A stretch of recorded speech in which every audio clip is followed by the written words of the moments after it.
Hello and welcome back to Off the Post. In today's episode, I'll be discussing which manager will replace Igor Tudor at Tottenham Hotspur. But before that, as always, please like, comment, and subscribe. It's very much appreciated, and it goes a long way with me build a small community on my channel. We've recently just hit 300 subscribers. We've done my target. Can we go and get 500? Yes, please. But anyway, I just want to say a massive thank you for the recent support on our most recent episodes, all the likes and the comments on social media as well. Definitely going to notice. And yeah, just want to say I've got a very, very croaky voice. I'm a little bit ill at the moment, so please bear with me, okay? Hopefully, I'm not coughing all over the gaff, but yeah. Let's get straight into the episode, shall we? Now, Tottenham Hotspur have sacked Idor Tidor after only 7 games in charge. He's only been at Tottenham Hotspur for 44 days, okay? That is the shortest time ever for Tottenham Hotspur, isn't it? It has to be for a manager who's took charge of Tottenham Hotspur, just because you know, in recent seasons, okay, Thomas Frank came in at the start of the season and whatnot. Obviously, it didn't really work out for him, so it's a little bit unfortunate because I was raving lots and lots about Thomas Frank, and I was hoping he'd make it a successful job. Uh, at Tottenham Hotspur, and really, I feel like they should have still gave him a little bit more time than they actually did. He did come in, and don't get me wrong, he was having a few bad games and whatnot. He wasn't really the style of play was kind of there up until the Tottenham players did get injuries, and he sort of had to put up with the bench options and the reserve options and whatnot. So from that point of view, you can potentially blame the injuries for the cause for the concern. Like Thomas Frank wasn't managing the team so well and getting the right results that he needed. But at the same time, he probably could have done a little bit better with the players he had at his disposal rather than losing it, drawing and losing most weeks. But it was a little bit unfortunate for Thomas Frank, for me, anyways. And then when we think about Igor Tidor now coming in, he's only managed 7 games. He's only been there 44 days. What on earth is that? Honestly, he sort of came in, and it was a weird appointment. I'm not gonna lie, it was weird just because I've never heard of this guy before. Obviously, doing a bit of research on him, he's done some decent jobs in the Serie A with Udinese, with Juventus, sort of keeping Udinese in the league. Getting Juventus top 4. I'm pretty sure when they had a bit of a bad start to the season as well, and he's done other stuff in Europe as well for different European teams. But you know, coming to Spurs in the Premier League for your first season when they're having probably one of the worst seasons of their life at the moment, potentially going to get relegated. They've got 7 games left now, and they could potentially get relegated, can't they? So it is a tricky one. Obviously, they've got 7 games left. They're 1 point ahead of West Ham, in 17th place. They're 1 point in front of the bottom three. It's absolutely crazy things. I would not expect that at the start of the season.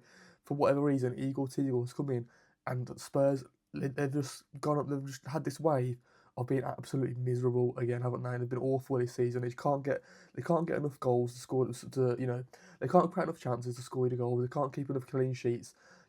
Either way, whatever you think, the defence, midfield, their attack have been absolutely dreadful for the most part of the season. And when we think about who's going to come in, which manager's going to come in to replace Igor Tidor, there's a lot of rumours now. The main candidate is Roberto De Zerbi, isn't he? Obviously, former manager of Marseille, former manager of Brighton.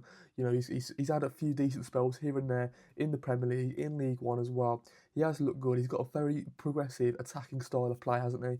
His philosophy, it is fantastic to watch, and that's what probably Tottenham Hotspur fans do want in abundance. However, would you want Roberto De Zerbi to come in now with 7 games left? It's a massive, massive risk, isn't it? Because if that style of football doesn't work straight away, you're going to be conceding goals. Because one thing you know about Brighton and Marseille, they conceded a lot of goals in their respective leagues. Okay, it's very well and good saying he's going to play attacking football, but taking those risks to sort of create the chances leaves you vulnerable in midfield and in defence as well. And when you've already got a shaky defence, at the moment, in the likes of, Mickey van der Ven, Romario, Vicario in goal, of course. The fullbacks aren't good either. When you've got a shaky defence, can Roberto De Zerbi rely on that defence to sort of keep them solid to be able to push forward and create the chances like he probably would want the Spurs team to create, if that makes sense? Maybe I'm just waffling, I don't know. Maybe let me in the comments down below if you agree or disagree about Roberto De Zerbi. Would he not be better off to potentially wait to see what happens in the summer, wait to see if, Tottenham Hotspur do go down to the Championship, and then he might not want to take the job, and then it might have to be someone else, like like a Harry Redknapp, like a Tim Sherwood, like a Scott Parker, like a Sean Dyche, someone like this who might actually probably has probably a few more credentials towards the Championship football rather than Roberto De Zerbi. For me, I can't really see the Italian manager dropping down to the Championship. I think he's a level above that, isn't he? He's definitely deserving of a Premier League job. It's just will his will his aggression, will his sort of anger, will his like discipline, will that sort of allow him to sort of have a good relationship with the Tottenham board? We've seen him fall out with, the Brighton owners, the Marseille owners as well. So he is a little bit temperamental, if that's the word, isn't it? So I'm not too sure if he can come in and sort of succeed at the back end of the season. You know, he's definitely got good players at Tottenham Hotspur. That's definitely one thing when they're all fully fit, but they're not all fully fit, are they? So he's gonna be after making out. He's gonna have to make him do with what he's got best available to him. But I'm just not sure if that's going to work. I don't know. But then what are the other options in there? Like I've mentioned a few. Sean Dyche, I don't think he'll come in for another 7 games like he did with Nottingham Forest this season. He was. Don't get me wrong. I do like Sean Dyche. He has had good spells where he's been Burnley, Everton. He had some decent times there. But when he's came in at Nottingham Forest now, he just looked absolutely abysmal, didn't he? Again, nothing really changed for Nottingham Forest, did they? That's why they're so, bottom. That's why they're in the second half of the table, the bottom half of the table. And you got to think as well, would Sean Dyche want to come in for 7 games and potentially get sacked after that, like he did at Nottingham Forest? I can't see that happening. I feel like for his own career, for his own sake, he'll have to just forget about the Tottenham job and move elsewhere, go to somewhere a little bit more secure than the Tottenham Hotspur, because they do like to get rid of their managers over recent seasons, haven't they? We've seen it over recent years. They like to chop and change their managers when it doesn't go right, and if it doesn't go right for Sean Dyche straight away, if he does potentially get relegated, you could see him getting sacked. You could see that. So from that point of view, I don't think Sean Dyche is the right man for the job. Could he probably keep Tottenham Hotspur in the league?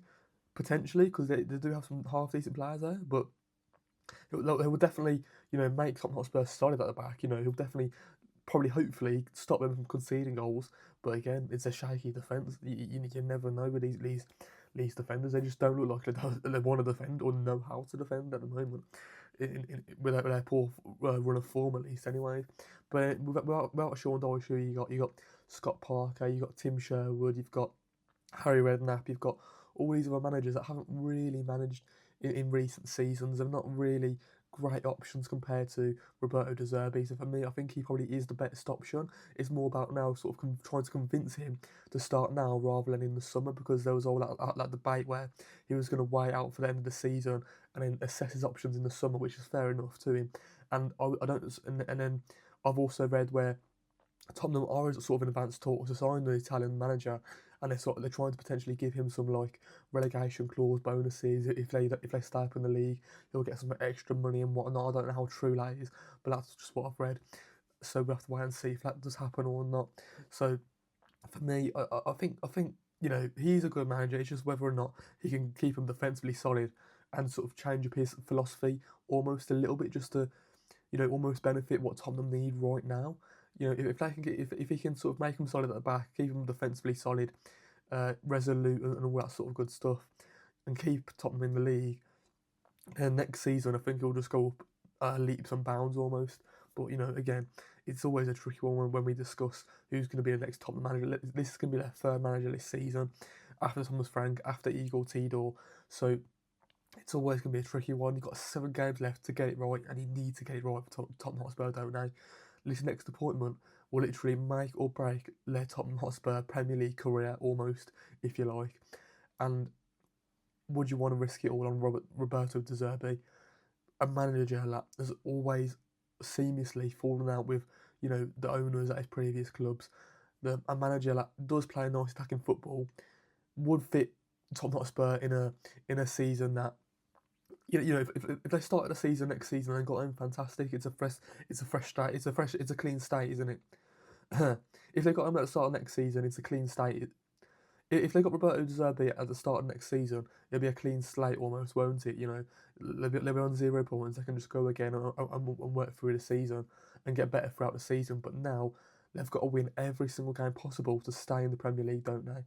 Honestly, got 7 games left to do it. I can't emphasise enough how important this is to get the next decision right. Honestly, you can't be seeing Tottenham Hotspur in the Championship, can you? I would not have, like that massive, massive stadium playing in the Championship. I couldn't see that happening whatsoever. But anyways, it's only a short video, just discussing some managerial options. Let me know in the comments down below. Who do you think the best manager to replace Igor Teagle at Tottenham is? Is Roberto is Roberto De Zerbi the right man? Is Sean Dyche the right man? Is Scott Parker trying to get him away from Burnley the right man? Who else is in there? Harry Redknapp, Tim Sherwood, someone like that, probably, who's affiliated to Tottenham at least, anyways.